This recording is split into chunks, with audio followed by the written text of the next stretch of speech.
Zing have sent me their thermal printer to review. Apparently it's fast, cheap to run, and good enough for eBay postal labels, you know, the proper full-size ones.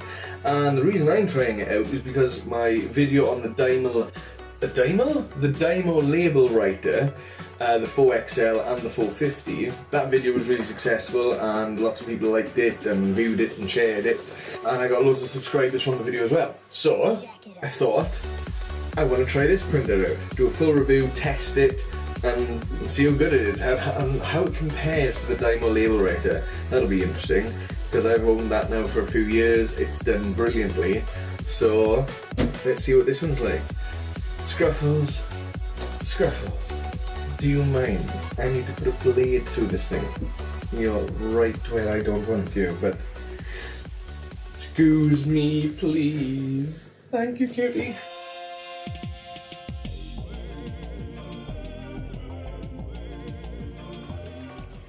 Right then. No, not while I got a blade. No. You stay all the way away. No.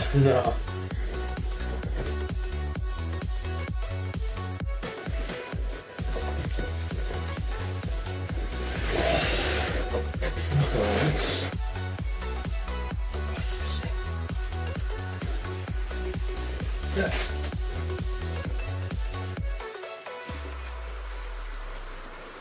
There it is.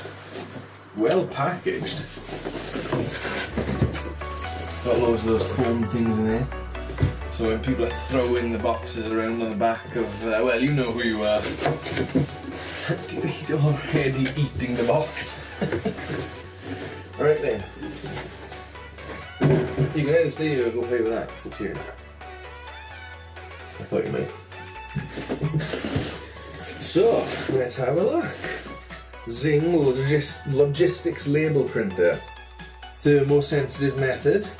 Resolution of 300 dpi.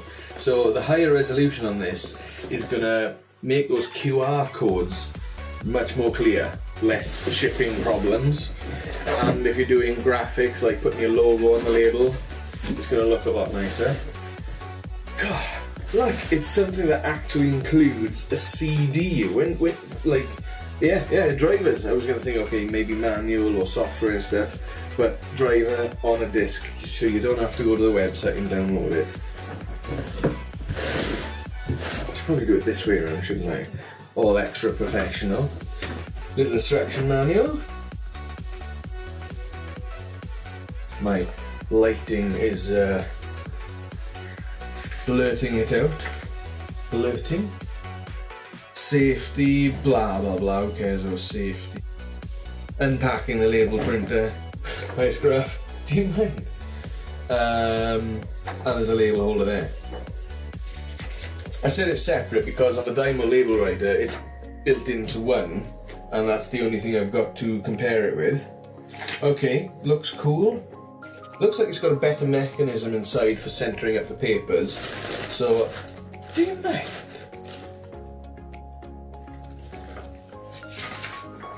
There we are, we've successfully gone through the manual. Let's have a look what we've got here. USB cable, looks like a USB-B cable. It's like a normal printer cable. Power, standard 3-pin kettle cord. Egg tray, so you can store your eggs when you need to store eggs. I don't know why they'd include that though. Okay, and here she is. Ta-da! It's got peely-offy things, so that's going to be peelable. So on the back here, it looks like there's an extra. Let's have a look. Yeah, there's an extra thing where there would have been perhaps an Ethernet port. It looks about the size of an Ethernet port. Power switch, power adapter input. Okay, cool. And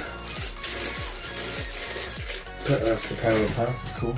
And this, I guess, is thing that holds labels. That's all of that. Store that on a really nice professional shelf over there. Right, let's go through this first. cool. 3 labels. And instructions on how to set this separate thing up. The thing I like about this is having it separate keeps the size of that down, so if you need to take it somewhere and only print like a handful off, you don't really need to take this with you, smaller size. And if you want to stack loads of that, I'm thinking I might 3D print a larger version of this. Scraffles! He's found a box. He's not going to fit in there. He's not going to fit in there. He does that when he's about to cut into an area. It's like making a nest for himself. I should probably look at those instructions. Have you got them? No. What did I do with those? Oh, right. Good luck, Scruff. Okay, so simple enough. Base, sides. He's managed. I was certain he would not manage. He's managed to. He's not touching the carpet at all. Anyway, so where's it gone? Yeah, so that just slots in there. It's nice strong plastic as well. Smash! like if I knocked that now, you know, the joints would break at the bottom.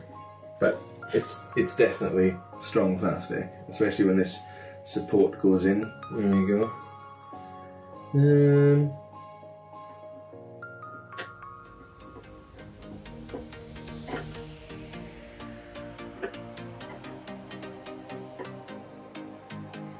Am I doing this wrong?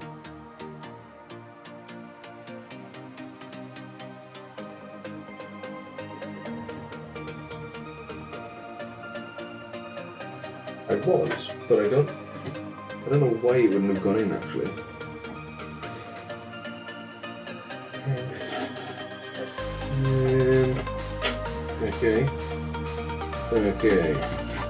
Okay.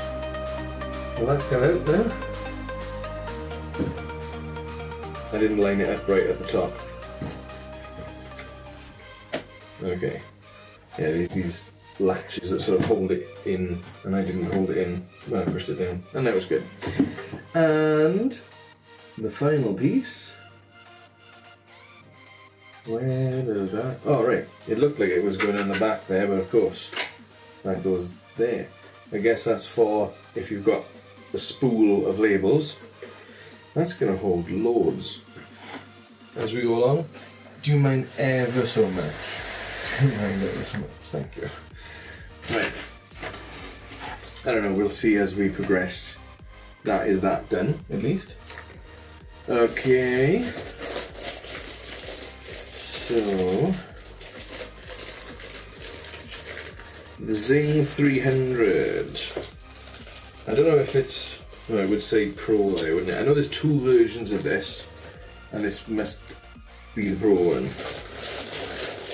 There might be more, but there's 2 that I know of. Okay, so let's do the peel. Where's the best corner to start from? I think we'll go here. Are we ready? Sorry.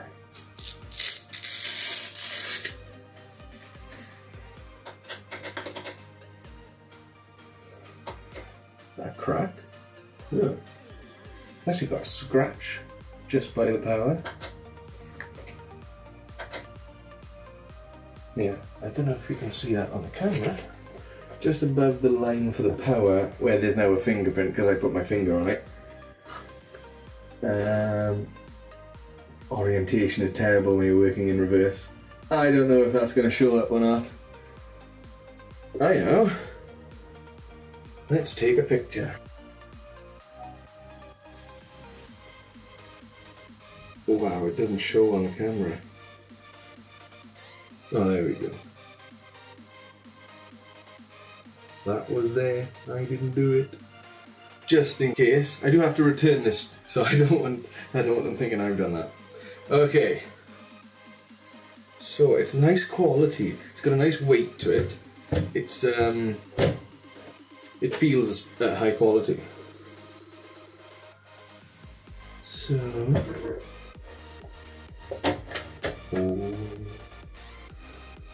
inside. It is high quality though. High quality rollers, and they look easy to change as well. This looks like it's easy to change if that roller ever wears out.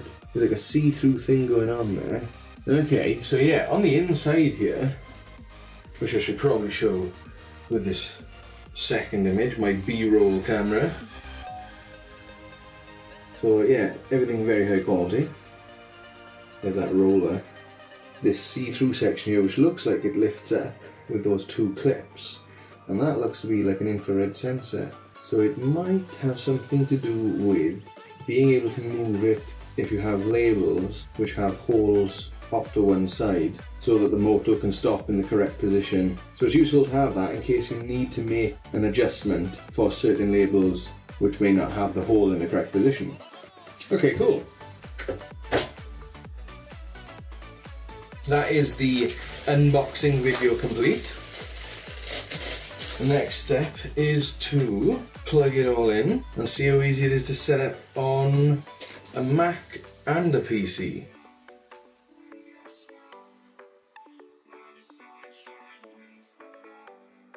Okay, cool. So with everything unboxed, I'm ready to try it out on different machines. I'm first going to try it on an Apple MacBook Air, see if I can get it set up on there with the software and see if I need to download anything special to get it up and running.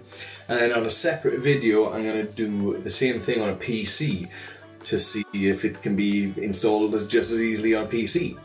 I'll be throwing some tests at it, comparing it with the Dymo Label Writer XL. I'll also be testing compatibility with different label types, not just the ones that's come in the box with it, but also Dymo's labels. I don't know if it's meant to work. Well, thermal printers, they're both thermal printers, it should work just fine. And I suspect I'll need to move that adjustment that we saw earlier on underneath that transparent flap so that it'll work with other labels such as the ones with the Dymo Label Writer. That being said, the Zing's paper cost might be cheaper than a roll of the Dymo labels, or any other brand for that matter. We'll have to check the prices later on, but I haven't looked at how much the thermal paper costs. So it'll be interesting to see if there's going to be any saving by using those. So thanks for watching. If you want to see the next video in this series, have a look at the link in the video description. And if you want to buy yourself one of these or check the latest price, again, check the link in the video description. And if you want to get notified when I release the next video about this, press subscribe. Don't forget to like, you know, all of that stuff we all ask you to do at the end of the videos. Anyway, thanks for watching.